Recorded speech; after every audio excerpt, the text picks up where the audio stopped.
પ્રભુ બ્રજવાસીઓની સાથે એવા બંધાયેલા છે, બ્રજવાસીઓ ઠાકોરજીને એટલા બગાડ્યા છે, એટલો પ્રેમ, એટલો લાડ, એટલો વાત્સલ્ય, એટલી આત્મીયતા, એટલું સ્નેહ બ્રજવાસીઓ ઠાકોરજીને આપી દીધું કે હવે કોઈને પણ પ્રભુને રીઝવવા હોય તો એની માટે બ્રજવાસી બનવું પડે છે.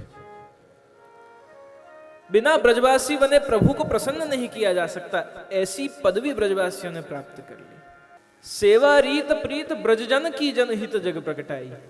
सेवा રીત અને સેવાની પ્રીત, જે આપણે પ્રભુની સેવા કરીએ, અષ્ટાયામ સેવા કરીએ, એ રીત કેવી રીતે કરવી અને એ કરતી વખતે પ્રીત કેવી રાખવી, એ બંને વસ્તુ મહાપ્રભુજી કહે કે કોણા જેવી કરવું.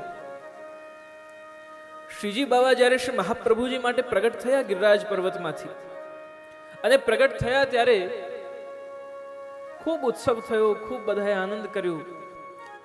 કુંભનદાસજી સૌથી પહેલા કીર્તનિયાજી શ્રી ગોવર્ધનધરના થયા.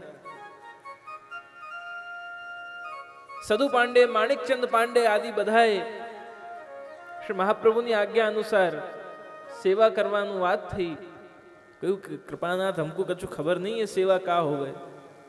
આપણે બ્રહ્મ સંબંધ લઈએ અને ઠાકોરજી માથે પધરાવ્યા હોય તો પહેલા જ દિવસે ઠાકોરજી પધરાવીએ ત્યારે કોઈને ખબર ન હોય સેવા એટલે શું, પાછું કેવી રીતે કરવાની ખબર ન હોય.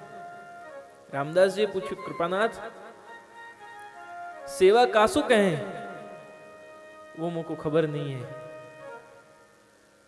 कहूं कि और कुछ मत करियो रामदास जी, केवल और केवल जैसे ब्रजवासी ने लाड लड़ाए ठाकुर जी को, ऐसे ठाकुर जी को लाड लड़ा दो.